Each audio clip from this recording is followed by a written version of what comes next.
కష్టకాలంలో ఉన్న ఆక్వా రైతులను ఆదుకునేందుకు గత ఎన్నికల్లో ఇచ్చిన హామీని అమలు చేసేందుకు కూటమి ప్రభుత్వం మరో నిర్ణయం తీసుకుంది. అధికారంలోకి వస్తే ఆక్వా రంగానికి జోన్తో నిమిత్తం లేకుండా యూనిట్ విద్యుత్ రూపాయిన్నరకే అందిస్తామన్న హామీ అమలుకు ముఖ్యమంత్రి చంద్రబాబు ఆమోదముద్ర వేశారు. రైతులందరికీ దీన్ని అమలు చేస్తారు. 1-2 రోజుల్లో ఉత్తర్వులు జారీ కానున్నాయి. ఇక దీనివల్ల ప్రభుత్వంపై 1100 కోట్ల భారం పడనుంది. రాష్ట్ర విభజన అనంతరం టీడీపీ ప్రభుత్వం ఆక్వా రైతులను ఆదుకునేందుకు యూనిట్ విద్యుత్ను రూపాయిన్నరకే అందించింది. తర్వాత వచ్చిన జగన్ ప్రభుత్వం దీన్ని తుంగలో తొక్కింది. ఆక్వా, నాన్ ఆక్వా జోన్లుగా విడదీసి 10 ఎకరాల్లోపు ఉన్న రైతులకు మాత్రమే సబ్సిడీ వర్తించేలా చేసింది. నాన్ ఆక్వా జోన్లో ఉన్న రైతులు యూనిట్కు ₹3.85 చెల్లించాల్సి వచ్చేది. 30,000 వచ్చే కరెంటు బిల్లు 80 నుంచి 90,000కు చేరింది. ఉచితంగా ఇచ్చే విద్యుత్ ట్రాన్స్ఫార్మర్లను సైతం కూడా గత ప్రభుత్వం ఎత్తివేసింది. తాజాగా అంతర్జాతీయ పరిణామాల నేపథ్యంలో ఇప్పటికే అనేక రకాలుగా ఆక్వా రంగం ఒడిదుడుకులు ఎదుర్కొంటోంది. ఇక ఓవైపు మేతల ధరలు పెరగడం, మరోవైపు నాణ్యమైన సీడ్ దొరకపోవడం, కౌంట్ దశకు చేరుకున్న రొయ్యల ధరల పతనం ఇలాంటి అనేక ఇబ్బందులు ఎదుర్కొంటున్నారు.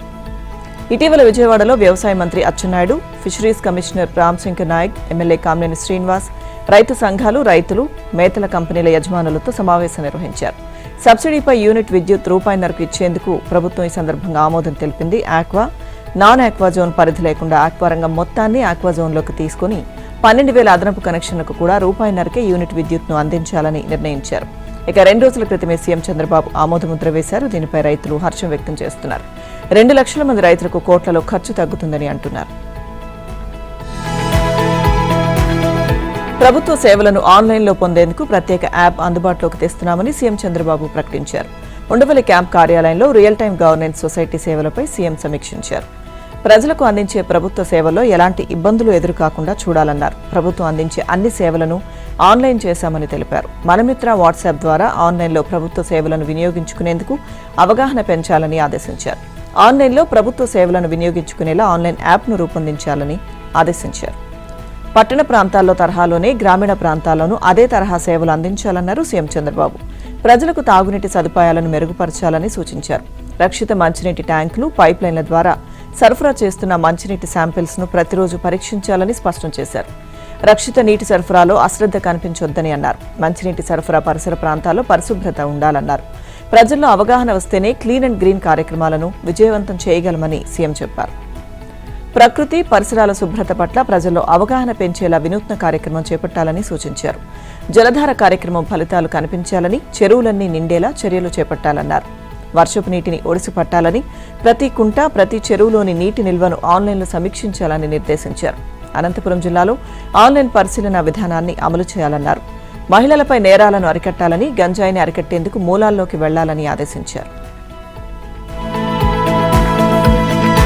విశాఖ స్టీల్ ప్లాంట్ ప్రమాద బాధిత కుటుంబాలకు జీవితాంతం అండగా ఉంటామని మంత్రి నారా లోకేష్ హామీ ఇచ్చారు. భవిష్యత్తులో ఈ తరహా ఘటనలు పునరావృతం కాకుండా తగిన చర్యలు తీసుకుంటామని తెలిపారు. నిన్న ఉదయం కేంద్ర ఉక్కు శాఖ సహాయ మంత్రి భూపతిరాజు శ్రీనివాస్ వర్మ, హోంమంత్రి వంగల్పూడి అనితతో కలిసి విశాఖ కేజీహెచ్ మార్చురీ వద్ద ఉన్న మృతుల కుటుంబ సభ్యులను పరామర్శించారు. ప్రభుత్వ పరంగా అన్ని విధాలుగా అండగా ఉంటామని వారికి భరోసా ఇచ్చారు. దీనికోసమే ఉప ముఖ్యమంత్రి పవన్ కళ్యాణ్, కేంద్ర మంత్రి శ్రీనివాస్ వర్మతో పాటు తాను వచ్చినట్టు తెలిపారు. అందరం కలిసి పోరాడడం వల్లే స్టీల్ ప్లాంట్ను కాపాడుకోగలిగామని లోకేష్ పేర్కొన్నారు. ప్రమాదంపై విచారణకు నియమించిన కమిటీ నివేదిక వచ్చిన తర్వాత తగిన చర్యలు తీసుకుంటామన్నారు. మృతుల కుటుంబ సభ్యులు ఒక్కొక్కరితో లోకేష్ మాట్లాడి వారి వివరాలను తెలుసుకున్నారు. మళ్లీ ఒక్కొక్కరికి ఇంటికి వచ్చి కలుస్తానని మంత్రి హామీ ఇచ్చారు. బాధితులకు న్యాయం జరిగేంత వరకు పూర్తి బాధ్యతను తాను చూసుకుంటానన్నారు. అనంతరం ఆయన 7 హిల్స్ ఆసుపత్రిలో చికిత్స పొందుతున్న క్షతగాత్రులను కలిసి పరామర్శించారు. అక్కడి వైద్యులతో మాట్లాడి ఆరోగ్య పరిస్థితిని, అందిస్తున్న వైద్య సేవల వివరాలను అడిగి తెలుసుకున్నారు. ఆసుపత్రి వద్దే ఉన్న క్షతగాత్రుల కుటుంబ సభ్యులను ఆయన పరామర్శించారు. విశాఖ స్టీల్ ప్లాంట్లో తయారీ ప్రాసెస్లో లోపం లేదని మంత్రి లోకేష్ ప్రకటించారు. ఎన్డీఏ ప్రభుత్వం 15,000 కోట్ల ప్యాకేజీతో స్టీల్ ప్లాంట్ను కాపాడింది. ప్లాంట్ నిలదొక్కుంటున్న సమయంలో ప్రమాదం జరగడం బాధాకరమని లోకేష్ అన్నారు. చనిపోయిన వారు పర్మనెంట్ ఉద్యోగులైనా, కాంట్రాక్ట్ వర్కర్స్ అయినా వారి కుటుంబంలో చదువుకున్న ఒకరికి శాశ్వత ఉద్యోగం ఇవ్వడానికి మంత్రి కుమారస్వామి హామీ ఇచ్చారని, దాన్ని అమలు చేస్తారని లోకేష్ పేర్కొన్నారు. కార్మిక సంఘాలు విశాఖ ఉక్కుకు సొంత గనులు అడుగుతున్నాయని, తాము పక్కనే అనకాపల్లి జిల్లాలో మిత్తెల్కు స్లర్రీ పైప్లైన్కు అనుమతి ఇచ్చామని, అలాంటిదే విశాఖ ఉక్కుకు తీసుకొస్తామని మంత్రి లోకేష్ ప్రకటించారు. జనరల్ మేనేజర్ జితేంద్ర కుమార్, మాజీ chief general manager Gopal Singh ఉన్నారు. వీరు ప్రమాదానికి దారితీసిన కారణాలు, విశాఖ ఉక్కులో పాటిస్తున్న విధానాలు, భద్రతా ప్రమాణాలు ఇలా ప్రతిదీ పరిశీలించి నివేదికను సమర్పిస్తారు. దానిని బట్టి బాధ్యులపై చర్యలు చేపడతారు. కమిటీ సభ్యులు ముందుగా కేంద్ర ఉక్కు శాఖ సహాయ మంత్రి శ్రీనివాస్ వర్మ, ఉక్కు సీఎండీ ప్రభాకర్లను కలిసి ప్రాథమిక వివరాలను తీసుకున్నారు. తల్లికి వందనం పథకం నగదును జులైలో విడుదల చేయాలని ప్రభుత్వం భావిస్తోంది. వచ్చే నెల మొదటి వారంలో తల్లుల ఖాతాలో నగదు జమ చేసేందుకు కసరత్తు చేస్తోంది. 2025లో పాఠశాలలు పునఃప్రారంభమైన జూన్ 12న పథకాన్ని అమలు చేశారు. ఈ ఏడాది వివిధ కారణాలతో వచ్చే నెల అమలు చేయాలని భావిస్తున్నారు. గతేడాది 67.27 లక్షల మందికి పథకం వర్తించగా ఈ ఏడాది ఆ సంఖ్య 68 లక్షలుగా గుర్తించారు. 1వ తరగతి నుంచి ఇంటర్మీడియట్ విద్యార్థుల వరకు ఈ పథకాన్ని అమలు చేస్తున్నారు. ఎంతమంది పిల్లలు ఉన్నా కుటుంబంలో ఒక్కరికి మాత్రమే వైసీపీ ప్రభుత్వం అమ్మఒడి అమలు చేసింది. 2-3 బడికి వెళ్లే పిల్లలున్నా 13,000 మాత్రమే ఇచ్చింది. కూటమి ప్రభుత్వం ఎంతమంది పిల్లలుంటే అంతమందికి 13,000 చొప్పున ఇస్తోంది. గతేడాది చాలా మంది తల్లులు సగటున 26,000 చొప్పున లబ్ధి పొందారు. కర్నూలు జిల్లాలో అనేక మందికి 50,000కు పైగా అందాయి. గతేడాది నిబంధనల ప్రకారమే ఈ సంవత్సరం కూడా పథకం అమలుకు ప్రభుత్వం చర్యలు చేపడుతుంది. ఎంతమంది పిల్లలుంటే అంతమందికి నిధులు వేర్వేరుగా అందుతాయి. ఇందుకోసం సుమారుగా 9,000 కోట్లు అవసరం కానున్నాయి. గత ప్రభుత్వం ఏడాదికి సగటున 42 లక్షల మంది లబ్ధిదారులకు పథకం అమలు చేస్తే కూటమి ప్రభుత్వం ఏడాదికి 67 లక్షల మందికి పైగా పథకాన్ని అమలు చేస్తుంది. దీంతో ప్రభుత్వంపై ఆర్థిక భారం రెట్టింపైంది. ముఖ్యమంత్రి చంద్రబాబు 2 రోజుల పర్యటనకు ఢిల్లీ వెళ్తున్నారు. నేడు రేపు సీఎం ఢిల్లీలోనే ఉండనున్నారు. ఇవాళ గన్నవరం విమానాశ్రయం నుంచి ఢిల్లీ వెళ్లనున్న సీఎం ఢిల్లీలోని భారత్ మండపంలో జరిగే ఎన్డీఏ భాగస్వామ్య పక్షాల సమావేశానికి హాజరవుతారు. రాత్రి 9 గంటల వరకు జరిగే ఈ సమావేశంలో ప్రధాని మోదీతో పాటు పలువురు కేంద్ర మంత్రులు, ఎన్డీఏ పార్టీల సీఎంలు, డిప్యూటీ సీఎంలు పాల్గొంటారు. 11వ తేదీ ఉదయం రాష్ట్రపతి భవన్లో నిర్వహించే నీతి ఆయోగ్ 11వ గవర్నింగ్ కౌన్సిల్ సమావేశంలో సీఎం పాల్గొంటారు. ఇక అదే రోజు రాత్రి ఢిల్లీలో బయలుదేరి అమరావతి చేరుకుంటారు. కూటమి ప్రభుత్వం 2 ఏళ్ల పాలనపై నిర్వహించి తలపెట్టిన విజయోత్సవ సభలను 3 నుంచి 1కి కుదించారు. ఈ నెల 9న తిరుపతిలో సంక్షేమంపై, 12న అమరావతిలో సుపరిపాలనపై, 15న విశాఖలో అభివృద్ధిపై సభలు నిర్వహించాలని తొలుత నిర్ణయించారు. అయితే విశాఖ స్టీల్ ప్లాంట్ ప్రమాదం నేపథ్యంలో తిరుపతిలో జరగాల్సిన సభను 12వ తేదీకి వాయిదా వేశారు. అలాగే 12న అమరావతి, 15న విశాఖపట్నంలో నిర్వహించాల్సిన సభలను రద్దు చేశారు. ఈ మేరకు సీఎం చంద్రబాబు నిర్ణయించారు. స్టీల్ ప్లాంట్ విషాద నేపథ్యంలో వైజాగ్లో సభను నిర్వహించడం సరికాదని చంద్రబాబు భావించారు. కూటమి నేతలతో చర్చించి ఈ మేరకు నిర్ణయం తీసుకున్నారు. ఈ నెల 9వ తేదీ తిరుపతిలో జరిగే విజయోత్సవ సభలో ఈ 2 ఏళ్ల కాలంలో తాము అందించిన సుపరిపాలన, చేపట్టిన సంక్షేమ, అభివృద్ధి కార్యక్రమాలను ప్రజలకు వివరించనున్నట్టు జిల్లా ఇన్ఛార్జి మంత్రి అనగాని సత్యప్రసాద్ తెలిపారు. తిరుచానూరు సమీపంలోని దామినేడు వద్ద బహిరంగ సభ ఏర్పాట్లను ఆయన పరిశీలించారు. కూటమి పార్టీల ఎమ్మెల్యేలు, ఎమ్మెల్సీలు, ఇతర ప్రజాప్రతినిధులతో పాటు 50,000 మంది ప్రజలు పాల్గొనేందుకు వీలుగా ప్రాంగణాన్ని సిద్ధం చేయడంతో పాటు అవసరమైన సదుపాయాలను కల్పిస్తున్నామని వెల్లడించారు. హైదరాబాద్ గండిపేటలో వెలుగులోకి వచ్చిన భూ కుంభకోణం కేసులో కీలక సూత్రధారిగా ఆరోపణలు ఎదుర్కొంటున్న వైసీపీ మాజీ ఎమ్మెల్యే బొల్ల బ్రహ్మనాయుడు చుట్టూ ఉచ్చు బిగుస్తున్నట్లు తెలుస్తోంది. ప్రభుత్వ భూమిని సాగు చేసుకుంటున్న రైతులను ఒప్పించి మొత్తం 9.28 ఎకరాలను సుమారు 30 కోట్లకు కొట్టేసేందుకు బ్రహ్మనాయుడు పన్నాగం పనినట్లు పోలీసుల విచారణలో తేలింది. అలాగే నకిలీ జీవోలు సృష్టించి ప్రభుత్వ భూమిని పట్టాభూమిగా మార్చి దాన్ని సుమారు 20 రెట్ల ధరకు విక్రయించి తద్వారా సుమారు 600 కోట్లు కొలగొట్టడానికి బ్రహ్మనాయుడు వ్యూహరచన చేసినట్టు తెలుస్తోంది. ఈ పూర్తి క్రైమ్ కథా చిత్రానికి కథ, స్క్రీన్ ప్లే, దర్శకత్వం అంతా బొల్ల బ్రహ్మనాయుడేనని, తెర వెనుక ఉండి ఆయనే అంతా నడిపించినట్టు పోలీసులు గుర్తించినట్టు తెలిసింది. సదరు భూమిని సాగు చేసుకుంటున్న రాజేష్, వేణుగోపాల్, సాయి కిరణ్, మంగమ్మ నకిలీ జీవోలు సృష్టించడంలో ఆరితేరిన రాధాకృష్ణ, అతని డ్రైవర్ ప్రవీణ్, బొల్ల రమేష్, రాజేష్, ప్రభుదాసులను బ్రహ్మనాయుడు పాత్రదారులుగా వాడుకున్నారని అంటున్నారు. ఇక ఇప్పటిదాకా 6 నిందితులను అరెస్ట్ చేసిన పోలీసులు వారి వాంగ్మూలాలు తీసుకున్నారు. అయితే ప్రస్తుతం కేసు నార్సింగ్ పోలీస్ స్టేషన్ నుంచి ఈఓడబ్ల్యూకు బదిలీ కావడంతో ఆర్థిక నేరాల విభాగం పోలీసులు కేసు దర్యాప్తును ముమ్మరం చేశారు. 1 కోటి మంది మహిళలను కోటీశ్వరులుగా చేసేంత వరకు తమ ప్రభుత్వం విశ్రమించేది లేదని ముఖ్యమంత్రి రేవంత్ రెడ్డి చెప్పారు. మహిళలు ఏది కోరుకున్నా నెరవేర్చడానికి సోదరుడిగా ముఖ్యమంత్రి హోదాలో ఉన్నానని తెలిపారు. రాబోయే రోజుల్లో ప్రతి లోక్సభ నియోజకవర్గానికి వస్తానని, మహిళలంతా తమకు అనువైన వ్యాపార ప్రణాళికలను సిద్ధం చేసుకోవాలని పిలుపునిచ్చారు. ప్రభుత్వ సరఫరా వ్యవస్థ మొత్తాన్ని మహిళలకు అప్పగిస్తామని ప్రకటించారు. వాటిలో పాగా వేసిన దళారులు, కమిషన్ ఏజెంట్లు, తెలంగాణ వ్యతిరేక శక్తులను ఏరివేస్తామని చెప్పారు. స్వయం సహాయక బృందాలకు 553 ఆర్టీసీ బస్సులు అప్పగింత సందర్భంగా సికింద్రాబాద్ పరేడ్ గ్రౌండ్లో మహిళా శక్తి సభ నిర్వహించారు. ఎవరెన్ని అడ్డుపుల్లలు వేసినా ఇప్పటి వరకు స్వశక్తి సంఘాలకు 61,000 కోట్ల బ్యాంక్ లింకేజ్ ఇచ్చామని చెప్పారు. మహిళల రుణాలకు సంబంధించి 0 వడ్డీ పథకం అమల్లో భాగంగా 2,000 కోట్ల వడ్డీ కింద ప్రభుత్వం చెల్లించిందని అన్నారు. 0 వడ్డీ రుణ పరిమితిని 5 లక్షల నుంచి 10 లక్షలకు పెంచామని చెప్పారు. వడ్ల కొనుగోలును మహిళా సంఘాలు విజయవంతం చేశాయని, ఇప్పుడు పంట మార్పిడిని ప్రోత్సహించే బాధ్యత కూడా మహిళలే తీసుకోవాలని పిలుపునిచ్చారు. కందులు, పప్పులు, మినుములు, ఇతర పప్పు ధాన్యాల పంటల అవసరంపై రైతు వేదికల కేంద్రంగా రైతుల్ని చైతన్యపరచాలని కోరారు. అందుకు అవసరమైన నిధులను మహిళా సంఘాలకు ఇస్తామన్నారు. మహిళలకు 0 వడ్డీ పథకం కింద ఇవ్వాల్సిన 4,000 కోట్లను గత ప్రభుత్వం పెండింగ్లో పెడితే మహిళలంతా కర్రుగాల్చి వాత పెట్టారని, దాంతో కేసీఆర్ అధికారం పోయి ఫామ్ హౌస్లో పడుకున్నారని ముఖ్యమంత్రి వ్యాఖ్యానించారు. రాష్ట్ర ప్రభుత్వం ప్రతిష్టాత్మకంగా తలపెట్టిన ఫ్యూచర్ సిటీలో మరో ముందడుగు పడనుంది. ఫ్యూచర్ సిటీ డెవలప్మెంట్ అథారిటీ కార్యాలయ భవనాన్ని సీఎం రేవంత్ రెడ్డి నేడు ప్రారంభించనున్నారు. ఇక నుంచి ఎఫ్సీడీఏ పరిపాలన మొత్తం కూడా ఇక్కడి నుంచే జరగనుంది. పెట్టుబడుల ఒప్పందాలు కూడా ఎఫ్సీడీఏ కార్యాలయం వేదికగా కుదుర్చుకునేందుకు సర్కార్ ఏర్పాట్లు పూర్తి చేసింది. ఇక ఈ మేరకు ఎఫ్సీడీఏ కార్యాలయాన్ని అన్ని హంగులతో సర్వాంగ సుందరంగా తీర్చిదిద్దారు. విద్యుత్ వెలుగులతో కార్యాలయం జిగేల్మనేలా ఏర్పాట్లను పూర్తి చేశారు. రంగారెడ్డి జిల్లా కందుకూరు మండలం మీర్ఖాన్పేటలో ఎఫ్సీడీఏ కార్యాలయానికి గత ఏడాది సీఎం రేవంత్ రెడ్డి శంకుస్థాపన చేశారు. 19 కోట్ల వ్యయంతో 16,393 చదరపు అడుగుల్లో కార్యాలయాన్ని నిర్మించారు. ఎఫ్సీడీఏ కార్యాలయ ప్రారంభోత్సవం తర్వాత నిర్వహించే బహిరంగ సభలో ప్రజలను ఉద్దేశించి సీఎం రేవంత్ మాట్లాడనున్నారు. ఇక ఈ మేరకు కార్యాలయ ఆవరణలోనే భారీ ఏర్పాట్లు చేస్తున్నారు. మహేశ్వరం, ఇబ్రహీంపట్నం, కల్వకుర్తి నియోజకవర్గాల నుంచి 25,000 మందిని సభకు తరలించేందుకు సన్నాహాలు చేస్తున్నారు. మధ్యప్రదేశ్ నుంచి రాజ్యసభ ఎన్నికల అభ్యర్థిగా మీనాక్షి నటరాజన్ దాఖలు చేసిన నామినేషన్ను తిరస్కరించడం బీజేపీ కుట్ర అని, దీన్ని తాను తీవ్రంగా ఖండిస్తున్నానని సీఎం రేవంత్ రెడ్డి అన్నారు. తెలంగాణలో మీనాక్షి నటరాజన్పై ఎలాంటి క్రిమినల్ కేసులు లేవన్నారు. ఓట్ చోరీ, ఎస్ఐఆర్ తర్వాత ఇప్పుడు సీట్ చోరీకి బీజేపీ పాల్పడుతోందని ఆగ్రహం వ్యక్తం చేశారు. రాజ్యసభ ఎన్నికల్లో గెలవలేకనే కుట్ర చేసి మీనాక్షి నటరాజన్ నామినేషన్ను తిరస్కరించారని అన్నారు.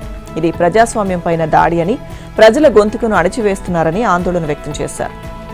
ప్రజాస్వామ్యానికి ఇది చీకటి రోజు అని, దేశ ప్రజలందరూ దీన్ని ఖండించాలని కోరారు. మీనాక్షి నామినేషన్ తిరస్కరణపై న్యాయస్థానాన్ని ఆశ్రయిస్తామని, న్యాయం జరిగే వరకు పోరాడతామని సీఎం ఓ ప్రకటనలో స్పష్టం చేశారు. మరోవైపు మీనాక్షి నటరాజన్ నామినేషన్ తిరస్కరణను టీపీసీసీ చీఫ్ మహేష్ కుమార్ గౌడ్, పలువురు మంత్రులు వేర్వేరు ప్రకటనలో తీవ్రంగా ఖండించారు. ఇది బీజేపీ రాజకీయ కుట్రకు పరాకాష్ట అని మహేష్ గౌడ్ అన్నారు. ఎన్నికల కమిషన్ ఆ పార్టీకి అనుబంధ సంఘంగా పనిచేస్తోందని, రేవంత్ రెడ్డి బెదిరింపు రాజకీయాలు చేస్తున్నారని కేంద్ర బొగ్గు గనుల శాఖ మంత్రి కిషన్ రెడ్డి ఆరోపించారు. ఆయన రౌడీలా వ్యవహరిస్తున్నాడని అన్నారు. దీనిపై తెలంగాణ సమాజం ఆలోచన చేయాలని విజ్ఞప్తి చేశారు. తనను అడ్డుకునే ధైర్యం, శక్తి రేవంత్ రెడ్డికి లేవని చెప్పారు. సీఎంగా ఉన్న వ్యక్తి తనపై అకారణంగా అన్యాయంగా బెదిరింపు రాజకీయాలకు పాల్పడుతున్నారని విమర్శించారు. తాను నమ్మిన పార్టీ సిద్ధాంతం కోసం ఉద్యమాలు చేస్తూ ఢిల్లీ వరకు వచ్చాను తప్ప సీఎం రేవంత్ రా లక్ష్యాన్ని చేరుకునేందుకు పార్టీలు మారుతూ అధికారంలోకి రాలేదని చెప్పారు. పచ్చి అబద్ధాలు మాట్లాడుతున్న రేవంత్ రెడ్డి బెదిరింపులకు, తాటాకు చప్పుళ్లకు భయపడే వ్యక్తిని కాదని చెప్పారు. ముఖ్యమంత్రిగా ఉన్నాననే సోయి మర్చిపోయి తెలంగాణలో ఏ రకంగా అవినీతి, అక్రమాలకు, దోపిడీకి పాల్పడుతున్నారో ప్రజలందరికీ తెలుసని చెప్పారు. రాష్ట్రంలో ప్రభుత్వ భూములు అడ్డగోలుగా అమ్మేస్తున్నారని అన్నారు. మీరు 2.5 ఏళ్లుగా ఇచ్చిన హామీల అమలుపై చర్చకు సిద్ధంగా ఉన్నారా? ప్రెస్ క్లబ్లో లేదా అమరవీరుల స్తూపం వద్ద చర్చకు సిద్ధమా అని కిషన్ రెడ్డి సీఎం రేవంత్ కు సవాల్ విసిరారు. ప్యాంటులో తొండలు వదలడం, కళ్ళు పీకి గోళీలు ఆడడం, పొట్ట చీల్చి పేగులు మెళ్ళో వేసుకోవడం వంటి అలవాట్లు తనకు లేవని ఎద్దేవా చేశారు. రేవంత్ తన మీద సంస్కారహీనంగా అనేక రకాల అబద్ధాలు, అసత్య ఆరోపణలు చేస్తున్నారని కిషన్ రెడ్డి విమర్శించారు. తొక్కుకుంటూ వచ్చాను, పొలిమేరలు దాటనివ్వను, తెలంగాణలో తిరగనివ్వనని మాట్లాడుతున్నారని, ఒక సీఎం ఇలా వ్యక్తిగతంగా టార్గెట్ చేసుకుని అడ్డగోలుగా మాట్లాడుతున్న తీరును ప్రజలు అర్థం చేసుకోవాలని కోరారు. రేవంత్ లాగా తాను మాటకారిని కాకపోవచ్చు, కానీ మాట మీద నిలబడే వ్యక్తినని స్పష్టం చేశారు. తాను తెలంగాణ ప్రజలకు జవాబుదారీని తప్ప రేవంత్ రెడ్డికి కాదని కిషన్ రెడ్డి అన్నారు. గతంలో రైతుల భూములకు సంబంధించి భూమి శిస్తు చెల్లించే విధానం ఉండేదని, తద్వారా ఎవరి భూమి ఎవరి ఆధీనంలో ఉన్న విషయం కూడా తెలిసేదని, ప్రభుత్వం ఇప్పుడు అదే పద్ధతిని ప్రవేశపెట్టి తక్కువ భూమి శిస్తును వసూలు చేసే ఆలోచన చేస్తోందని రెవెన్యూ శాఖ మంత్రి పొంగులేటి శ్రీనివాసరెడ్డి తెలిపారు. తద్వారా భూ ఆక్రమణలు జరిగే ఆస్కారం ఉండదని, అసలు యజమానులకే హక్కులు లభిస్తాయని అన్నారు. ఇక రాష్ట్ర వ్యాప్తంగా ప్రతి జిల్లాలో 70 రెవెన్యూ గ్రామాలను ఎంపిక చేసి ఆధునిక భూ సర్వేను నిర్వహిస్తున్నట్టు తెలిపారు. పాలేరు నియోజకవర్గంలోని కాకరవాయి గ్రామంలో సర్వే పూర్తిగా విజయవంతమైందని, అసలు యజమానులకు పట్టా పుస్తకాలు ఇస్తామని చెప్పారు. రాష్ట్రంలో లైసెన్స్డ్ సర్వే, ప్రైవేట్ సర్వేయర్లను పూర్తి స్థాయిలో వినియోగించుకుంటామని, వారికి సర్వే చేసినందుకు ఎకరాకు 50 రుసుమును పెంచుతున్నట్లుగా కూడా తెలిపారు. తాను ప్రాతినిధ్యం వహిస్తున్న పాలేరు నియోజకవర్గంలో ప్రజా సమస్యల పరిష్కారానికి నిర్వహించిన ప్రజా దర్బార్ విజయవంతమైనందున దీన్ని స్ఫూర్తిగా తీసుకుని రాష్ట్ర వ్యాప్తంగా అన్ని నియోజకవర్గాల్లో ప్రజా దర్బార్ సభలు నిర్వహించే విషయాన్ని పరిశీలిస్తున్నట్లు తెలిపారు. ఈ విషయమై అసెంబ్లీలో చర్చించి విధి విధానాలు రూపొందించి ఓ నిర్ణయం తీసుకుంటామని మంత్రి చెప్పారు. పాలేరు నియోజకవర్గంలో 99 రోజుల ప్రజాపాలన ప్రగతి ప్రణాళికలో భాగంగా 14 క్లస్టర్లలో నెల రోజుల్లో ప్రజా దర్బార్ సభలు నిర్వహించామని, ఈ సభల ద్వారా 45,000 మందిని ప్రత్యక్షంగా కలుసుకున్నామని అన్నారు. ఇందులో ప్రధానంగా ఇందిరమ్మ ఇళ్ల కోసం 11,000, ఆసరా పింఛన్ల కోసం 5,200 అర్జీలు వచ్చాయన్నారు.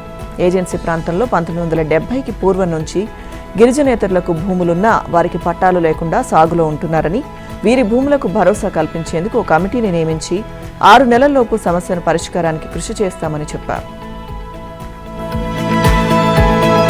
ఉద్యోగులకు 1వ తేదీన వేతనాలు అందించే విషయంలో ఏమాత్రం రాజీ పడకూడదని రాష్ట్ర ప్రభుత్వం నిర్ణయించింది. ఈ మేరకు వేతనాల చెల్లింపుల్లో ఏమాత్రం జాప్యం చోటు చేసుకున్నా సంబంధిత అధికారులను బాధ్యులను చేయాలని ఆదేశిస్తూ ఏకంగా జీవో జారీ చేసింది. సకాలంలో వేతనాలు చెల్లించడంలో విఫలమయ్యే ఆయా శాఖల విభాగాధిపతులు, జీతాల పంపిణీ అధికారులపై క్రమశిక్షణ చర్యలు తీసుకుంటామని ఉత్తర్వుల్లో పేర్కొంది. వేతన, గౌరవ వేతన బిల్లుల ప్రాసెసింగ్లో ఇబ్బందులు ఎదురైతే వెంటనే ఆ శాఖల ముఖ్య కార్యదర్శులు, హెచ్ఓడీలు సంబంధిత విషయాన్ని ఆర్థిక శాఖ ముఖ్య కార్యదర్శి లేదా కార్యదర్శిని వ్యక్తిగతంగా కలిసి వివరించాలని ఆదేశించింది. ఉద్యోగులు, కాంట్రాక్ట్, అవుట్సోర్సింగ్, ఇతర గౌరవ వేతన సిబ్బంది అందరికీ ప్రతి నెల 1వ తేదీన వేతనాలు అందించాల్సిందేనని ఖరాఖండిగా చెప్పింది. రాష్ట్ర ఆర్థిక శాఖ ముఖ్య కార్యదర్శి సందీప్ కుమార్ సుల్తానియా ఈ మేరకు ఉత్తర్వులను జారీ చేశారు. కాంగ్రెస్ అధికారంలోకి వచ్చిన తర్వాత ప్రభుత్వ ఉద్యోగులకు ప్రతి నెల 1వ తేదీన వేతనాలు చెల్లిస్తామని ప్రకటించింది. ఆ మేరకు 1వ తేదీని వేతనాలు చెల్లిస్తూ వస్తోంది. గత బీఆర్ఎస్ ప్రభుత్వ హయాంలో ఉద్యోగుల వేతనాలను ప్రతి నెల 12, 13 తేదీల వరకు చెల్లించేవారు. ఒకరోజు కొన్ని జిల్లాలకు, మరో రోజు మరికొన్ని జిల్లాలకు వేతనాలు వేసేవారు. ఇలాంటి సందిగ్ధత వల్ల ఉద్యోగులు తీవ్ర నిరాశ, నిస్పృహలకు గురయ్యేవారు. కోర్టు ధిక్కరణ కేసులో ప్రత్యక్షంగా హాజరు కాకుండా నిర్లక్ష్యం వహించారంటూ హైడ్రా కమిషనర్ ఏవి రంగనాథ్పై హైకోర్టు ఆగ్రహం వ్యక్తం చేసింది. వ్యక్తిగతంగా రాలేని పక్షంలో వీడియో కాన్ఫరెన్స్ ద్వారా హాజరై వివరణ ఇచ్చే అవకాశాన్ని ఉపయోగించుకోకపోవడాన్ని ప్రశ్నించింది. మినహాయింపు కోరుతూ కనీసం అఫిడవిట్ కూడా దాఖలు చేయకపోవడం ఆయన నిర్లక్ష్యాన్ని తెలియజేస్తోందని ఘాటుగా వ్యాఖ్యానించింది. రంగనాథ్పై దాఖలైన కోర్టు ధిక్కరణ పిటిషన్పై జస్టిస్ ఎన్వి శ్రవణ్ కుమార్ ధర్మాసనం విచారణ చేపట్టింది. ప్రతి కేసులోనూ హైడ్రా బోర్డులు, కంచెలు ఏర్పాటు చేస్తోందని, భూములను పిటిషనర్లు ఎక్కడికైనా తీసుకువెళ్లే అవకాశం ఉందా అని అడిగింది. హైకోర్టు ఆదేశించిన తర్వాత కూడా 20 రోజుల వరకు బోర్డు ఎందుకు తొలగించలేదో, ఎందుకు హాజరు కాలేదో అఫిడవిట్ సమర్పించాలని ఆదేశిస్తూ విచారణ మధ్యాహ్నానికి వాయిదా వేసింది. మధ్యాహ్నం హైడ్రా తరపు న్యాయవాది అఫిడవిట్ దాఖలు చేయడంతో వ్యక్తిగత హాజరు నుంచి మినహాయింపు ఇచ్చింది. ఆ అఫిడవిట్ కూడా చాలా నిర్లక్ష్యంగా ఉందని, మరింత సమగ్రంగా దాఖలు చేయాలని అభిప్రాయపడింది. కోర్టు ఆదేశాలను విస్మరించడం రంగనాథ్ కెరీర్పై ప్రభావం చూపుతాయని, ఈ విషయం ఆయనకు తెలియచేయాలని న్యాయవాదికి సూచిస్తూ విచారణను వాయిదా వేసింది. ప్రతిష్టాత్మకంగా జరుగుతున్న జనగణన ప్రక్రియ తొలి దశలో ఎన్యూమరేటర్లు తమకు కేటాయించిన ప్రాంతమంతా తిరిగి ఇళ్ల వివరాలు నమోదు చేయాలి. ఈ వివరాల ఆధారంగానే తరువాతి దశలో కుటుంబాల వివరాలను సేకరించాలి. రాష్ట్రంలో ఇళ్ల నమోదు ప్రక్రియ నిన్నటితో ముగిసినట్టు అధికారులు ప్రకటించారు.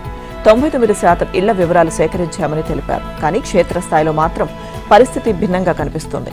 చాలా మంది వివరాల సేకరణ కోసం తమ వద్దకు ఎవరూ రాలేదని చెబుతున్నారు. ఆన్లైన్లో జనగణన కోసం నమోదు చేసుకున్న వారు కూడా తమను ఎన్యూమరేటర్లు సంప్రదించలేదని అంటున్నారు.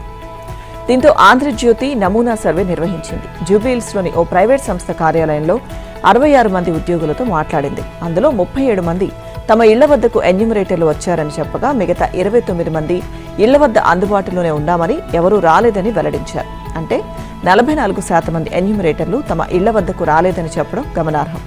సర్వేలో పాల్గొన్న వారిలో హైదరాబాద్లోని Kothapet, Yousufguda, RTC cross roads, Kukatpally, Dilsukh Nagar, Bowenpally, film Nagar, Attapur, Manikonda, Hanuman Nagar, LB Nagar తదితర ప్రాంతాలకు చెందిన వారు తమ ఇళ్లకు ఎన్యూమరేటర్లు రాలేదని చెప్పారు. ఈ నేపథ్యంలో రాష్ట్ర జనాభాలో దాదాపు సగం మంది ఉండే గ్రేటర్ హైదరాబాద్లో జనగణన తీరు చర్చనీయాంశంగా మారింది. జనగణనలో భాగంగా రాష్ట్రంలో తొలి దశ కింద ఏప్రిల్ 26 నుంచి మే 10 వరకు ఆన్లైన్లో వివరాల నమోదుకు అవకాశం కల్పించారు. రాష్ట్ర జనాభాలో కేవలం 5% కుటుంబాలే అందులో నమోదు చేసుకున్నాయి. ఇక మే 11న ఇళ్ల నమోదు ఆపరేషన్ను ప్రారంభించారు. ఇంటింటికి వెళ్లి హౌస్ సెన్సస్ నంబర్లను కేటాయించారు. ఆ వివరాలను సెన్సస్ మొబైల్ యాప్లో నమోదు చేశారు. ఈ ప్రక్రియ నిన్నటితో ముగిసింది. రహదారులు భవనాల శాఖలో భారీ అవినీతి తిమింగలం ఏసీబీకి చిక్కింది. నిన్న RNB engineering chief Mohan Nayak, ఆయన బంధువుల నివాసాలపై దాడులు చేసిన ఏసీబీ అధికారులు ఏకంగా 200 కోట్ల ఆస్తులున్నట్టు గుర్తించారు. మోహన్ నాయక్ ను అరెస్ట్ చేశారు. ఇంకా సోదాలు కొనసాగుతున్నాయని, బినామీ ఆస్తులు, లాకర్లు, ఇతర అంశాలపై విచారణ జరుపుతున్నామని ఏసీబీ డీజీ చారుసిన్హా ప్రకటించారు. రాష్ట్ర వ్యాప్తంగా మోహన్ నాయక్, ఆయన మిత్రులు, బంధువుల నివాసాల్లో ఏకకాలంలో 15 చోట్ల ఏసీబీ అధికారులు దాడులు చేశారు. తనిఖీల్లో బయటపడ్డ నగదు, బంగారాన్ని, కోటికి పైగా విలువైన గృహోపకరణాలను, ఆస్తుల పత్రాలను చూసి నివ్వెరపోయారు.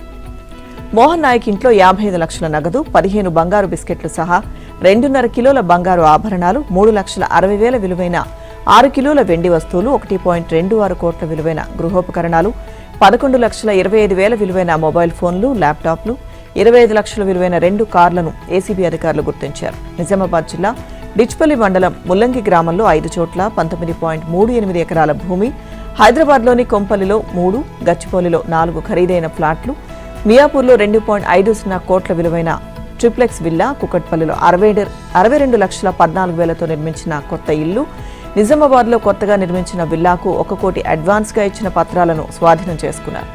ఇక మోహన్ నాయక్ బ్యాంక్ ఖాతాలో 1.44 కోట్లున్నాయని, కొన్నేళ్లుగా ఆయన బ్యాంకు ఖాతాలో పడిన జీతాన్ని ఖర్చు చేయలేదని అధికారులు పేర్కొన్నారు. ఆయన ఇంట్లోనే మినీ బార్ ఏర్పాటు చేసుకున్నారని, 10ల సంఖ్యలో విదేశీ మద్యం బాటిల్స్ ఉన్నాయని తెలిపారు. ఖాతాలోకి నగదు ఫీజు రియంబర్స్మెంట్ పై రాష్ట్ర ప్రభుత్వం గతంలో విడుదల చేసిన జీవో 7ను ఉపసంహరించుకుంది. దాని స్థానంలో జీవో 8 విడుదల చేసింది. ఫీజు సొమ్మును ఏడాదికి 4 విడతల్లో విద్యార్థుల ఖాతాల్లో వేస్తామని అందులో పేర్కొంది. గత 5 ఏళ్లుగా ప్రభుత్వం 8,000 కోట్ల నిధులు విడుదల చేయకపోవడంపై కొన్ని ఇంజనీరింగ్ కాలేజీల యాజమాన్యాలు గతంలో హైకోర్టును ఆశ్రయించాయి. ప్రభుత్వం చెల్లించుకుంటే ఫీజులను విద్యార్థుల నుంచి వసూలు చేసుకునేందుకు అనుమతించాలని కోరాయి. దీనిపై కోర్టు ప్రభుత్వ వివరణ కోరగా జీవో 7 విడుదల చేసింది. పాత బకాయిలు విడతల వారీగా చెల్లిస్తామని, విద్యార్థుల నుంచి కాలేజీలు ఫీజు వసూలు చేసుకునేందుకు అనుమతించబోమని అందులో తెలిపింది. ఇక దీనిపై హైకోర్టు ఆగ్రహం వ్యక్తం చేసింది. ప్రభుత్వం చెల్లించినప్పుడు విద్యార్థుల నుంచి కాలేజీలు వసూలు ఎందుకు చేసుకోనివ్వరని ప్రశ్నించింది. జీవో 7పై గత నెలలో హైకోర్టు స్టే విధించింది. ఈ నేపథ్యంలో ప్రభుత్వం గత కొద్ది రోజులుగా చర్చిస్తోంది. ఈ నెల 24న తుది విచారణ జరగనున్న నేపథ్యంలో హైకోర్టు స్టే విధించిన జీవో 7ను ఉపసంహరిస్తూ జీవో 8 విడుదల చేసింది. అలాగే ఫీజు రియంబర్స్మెంట్ అమలుపై మార్గదర్శకాలు విడుదల చేస్తూ జీవో 9 విడుదల చేసింది. ఇక ఇందులోనూ కాలేజీలు ఫీజు వసూలు చేసుకునే విషయంపై ఎలాంటి నిర్ణయం తీసుకోలేదు. జీవో 7లో పేర్కొన్నట్లు ఫీజు రియంబర్స్మెంట్ నిధులను నేరుగా విద్యార్థుల ఖాతాల్లోకి వేస్తామని ఇందులోనూ పేర్కొంది.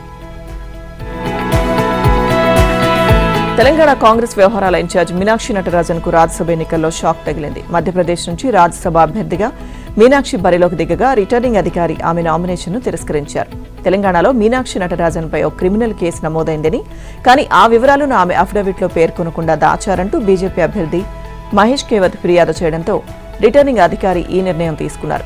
ఇది దేశవ్యాప్తంగా కలకలం రేపింది. ఈ నిర్ణయంపై కాంగ్రెస్ పార్టీ తీవ్ర ఆగ్రహం వ్యక్తం చేసింది. మధ్యప్రదేశ్లో అధికారంలో ఉన్న బీజేపీ ఎన్నికల్లో గెలవలేక కుట్రకు తెరతీసిందని మండిపడింది. గాంధేయవాది అయిన మీనాక్షిని ఎదుర్కోలేక లేని క్రిమినల్ కేసుల పేరుతో ఆమెను అడ్డుకునే ప్రయత్నం చేస్తున్నారని ఆగ్రహం వ్యక్తం చేసింది. దీనిపై ఎన్నికల కమిషన్కు ఫిర్యాదు చేసేందుకు ఏఐసీసీ అగ్రనేతలు కేసీ వేణుగోపాల్, జయరాం రమేష్, సచిన్ పైలట్, భూపేష్ బఘేల్ తదితరులు ఈసీ ప్రధాన కార్యాలయం వద్దకు వెళ్లారు. అయితే ముందస్తు అనుమతి తీసుకోనందున వారిని కార్యాలయంలోకి అనుమతించబోమంటూ సెక్యూరిటీ సిబ్బంది అడ్డుకున్నారు. దీంతో వారు ఈసీ కార్యాలయం వద్ద ధర్నాకు దిగారు. మీనాక్షి నటరాజన్పై క్రిమినల్ కేసులున్నట్లు తమకు తెలంగాణకు చెందిన కాంగ్రెస్ నేతలే సమాచారం ఇచ్చారని మధ్యప్రదేశ్ బీజేపీ మంత్రి కైలాష్ విజయవర్గీయ తెలిపారు. కాంగ్రెస్ అధికారంలో ఉన్న రాష్ట్రంలో ఆ పార్టీ పరిస్థితి ఇలా ఉందంటూ ఎద్దేవా చేశారు. అయితే మీనాక్షిపై క్రిమినల్ కేసులు లేవని, ఓ ఫిర్యాదు విషయంలో కోర్టులో హాజరు కావాలంటూ న్యాయస్థానం నోటీసులు మాత్రమే జారీ చేసిందని కాంగ్రెస్ పేర్కొంది.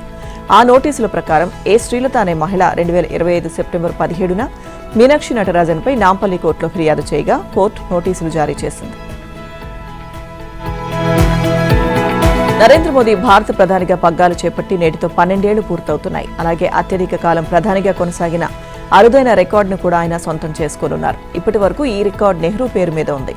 భారత రాజ్యాంగం అమల్లోకి వచ్చాక జరిగిన తొలి ఎన్నికల్లో కాంగ్రెస్ గెలిచాక 1952 మే 13న ఆయన ప్రధానిగా బాధ్యతలు చేపట్టారు. 1964 మే 27న మరణించేదాకా 4,398 రోజుల పాటు నిరంతరాయంగా ఆ పదవిలో కొనసాగారు.